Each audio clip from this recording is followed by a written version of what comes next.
कर्नाटक के कुलबर्गी में एक कार्यक्रम के दौरान कांग्रेस अध्यक्ष मल्लिकार्जुन खड़गे ने प्रधानमंत्री नरेंद्र मोदी और अमेरिका के राष्ट्रपति डोनाल्ड ट्रंप को लेकर बेहद तीखा बयान दिया है।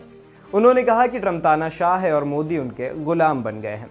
खड़गे ने आरोप लगाया कि भारत की विदेश नीति और व्यापार नीति अब अमेरिका के दबाव में चल रही है, जिसने देश और खासकर किसानों का नुकसान हो सकता है।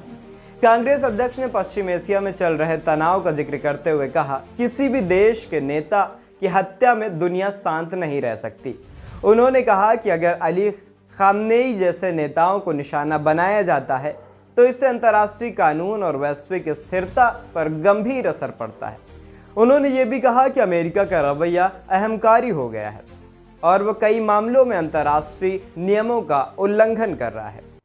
भारत अमेरिका व्यापार समझौते पर हमला बोलते हुए खड़गे ने कहा कि भारत को मजबूरी में कई शर्तें माननी पड़ी हैं।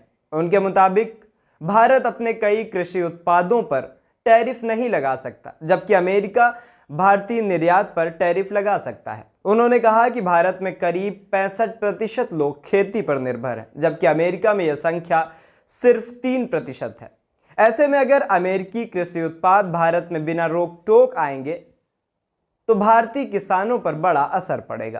कांग्रेस अध्यक्ष ने यह भी कहा कि अगर भारत रूस, ईरान, वेनेजुएला जैसे देशों में सस्ता तेल खरीदता था, लेकिन अब अमेरिका के दबाव में फैसले लिए जा रहे हैं। उन्होंने दावा किया कि ट्रंप ने भारत को रूसी तेल खरीदने से मना किया है और टैरिफ लगाने की धमकी दी है, जिसके कारण भारत को अपनी नीति बदलनी पड़ी है।